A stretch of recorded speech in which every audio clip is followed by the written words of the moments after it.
Good day, Kamaster! Welcome sa BMI Motorite YouTube channel. Narito na naman ang inyong lingkod upang magbahagi ng panibagong video. So, ang topic natin sa araw na to, ito yung part 2 na pinamagatang tamang pag-alaga sa maintenance-free battery. Karugtong doon sa unang video natin na chine-check natin na kung saan ito ay baterya ng customer. Ito ay binubuksan natin nung unang video at dinagdagan ng distilled water.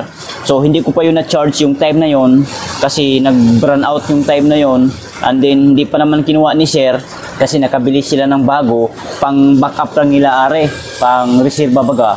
So ngayon i-charge na natin, baka sa susunod araw di kaya bukas kukuhanin na ipapakita ko sa inyo kung okay pa ba, kung mapu-full charge ba siya or hindi ba siya malulubat agad. So i-charge natin ito dito sa ating battery charger. Ayan, itsura natin battery charger. Yan. So i-charge na nga natin. Kuhaan lamang natin itong alligator clip. Yan.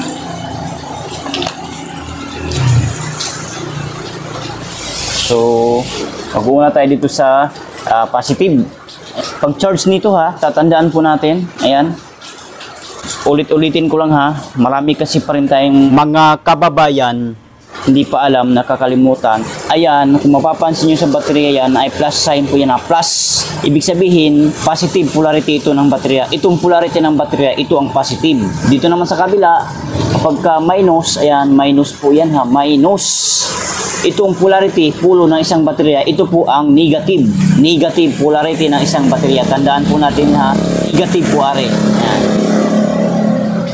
So, itong alligator clip ng ating battery charger na kulay pula, ayan. Siyempre, dito natin ikakabit yan sa plus sign. Ayan, positive ito sa battery.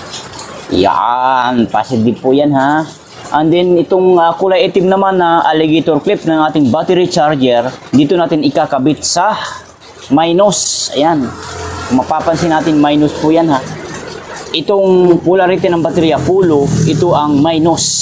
Negative po siya. Negative yan So itong kulay itim, dyan natin siya ikakabit. Yan. O, diba? So ayan.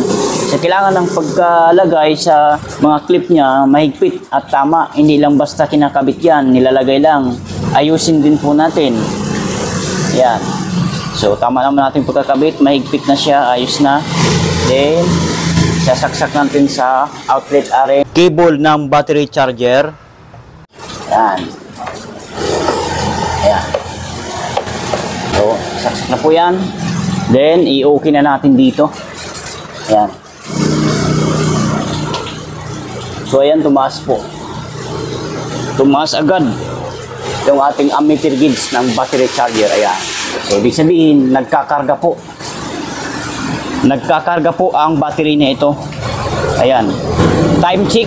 Ang oras na chinarge natin ang battery na ito ay, ayan, kung mapapansin yung oras natin, ilapit ko ang camera. Ayan. Alas 7:53 ng umaga. Ayan po. So, i-monitor natin ito kung ilang oras ito ma-full charge. Mamayang hapon, mga 5 o'clock, 9 hours po yun, magmula ngayon. Sana ma-full charge na I-update ko naman kayo. I-standby muna tayo at may karugtong pa ito, hindi pa tayo tapos. 9 hours later, ito na mga kamaster ang update sa ating battery na kina-charge kaninang umaga ng bago mag alas 8 ng umaga. So ang oras natin ngayon ay alas 5:12 na ng hapon. So 9 hours na mahigit. Okay? So kumustahin na natin ito kung ito po ba ay full charge na. So papatayin lamang natin dito. Yan, patay na yan. Then tanggalin natin dito. Yan.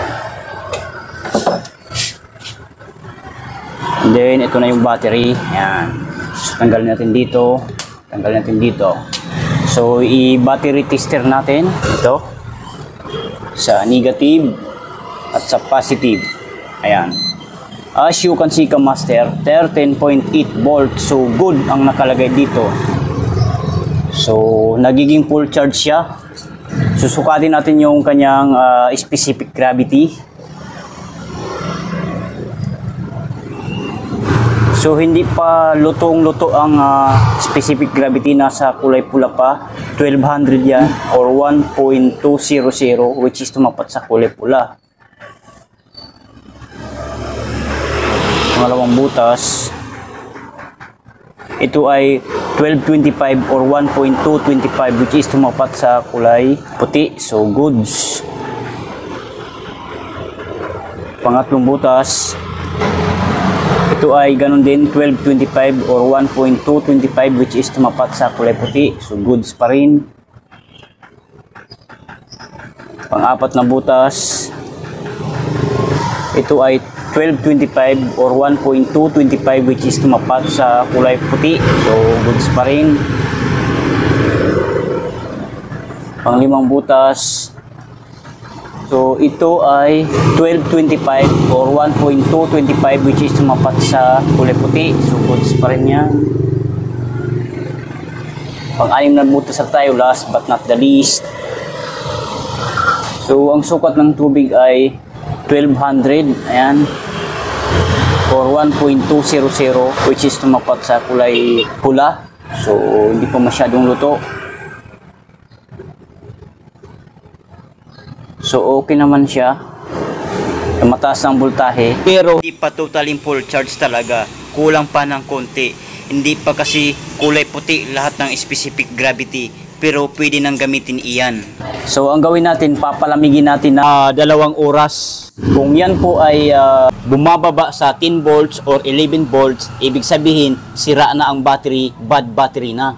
Pero kung ito ay mananatili sa 12.6 volts or 12.8 volts, so goods po ang nasabing battery. So standby lang muna tayo, at hindi pa nagtatapos dito ang ating laban. Ito na po mga kamaster ang update sa battery na ating pinapalamig. Ang ating oras ngayon ay mag-alas 8 na ng gabi. Ayan po ang ating oras. 7:49 ng gabi, 11 minutes bago mag-alas 8 na. So 2 oras ang pagpapahinga. 2 oras ang pagpapahinga sa ating battery na binunot kanina galing sa battery charger. So ngayon atin na itong sabay-sabay na alamin kung effective nga ba yung ating binantuan or dinagdagan ng distilled water. Kung ito ay bumaba sa 12 volts, 10 volts na lang or 11 volts pababa, so sira na tong battery na ito. Pero kung ito ay mananatili sa 12.6 pataas, 12.8 or 13 volts, ibig sabihin malakas tong battery na ito. Goods na goods. So kumuha lamang tayo ng battery tester, voltmeter. Ito po. Ayan, itong itsura. Ito ang ating gagamitin. Kabit lamang natin dito sa positive at sa negative. Ayan. As you can see, kamaster, ang reading sa voltahe ng battery na ito ay 13.2 volts. So hindi siya bumaba. Talaga namang napakalakas. Full charge ang battery na ito. Goods na goods. So ayos na ayos. So ready to use na ito na battery. Pwede na itong pipick upin ni sir bukas. Kuhanin niya dahil full charge na ito. At atin pa itong obserbaran pagka nagamit na niya. Hindi naman si sir nagpapacharge sa iba. Tanging dito lang naman sa akin si sir nagpapacharge. Kaya pagbalik nito, i-update ko naman kayo ulit sa performance ng battery at sa susunod na pagkakataon hanggang sa pagtanda sa battery na to.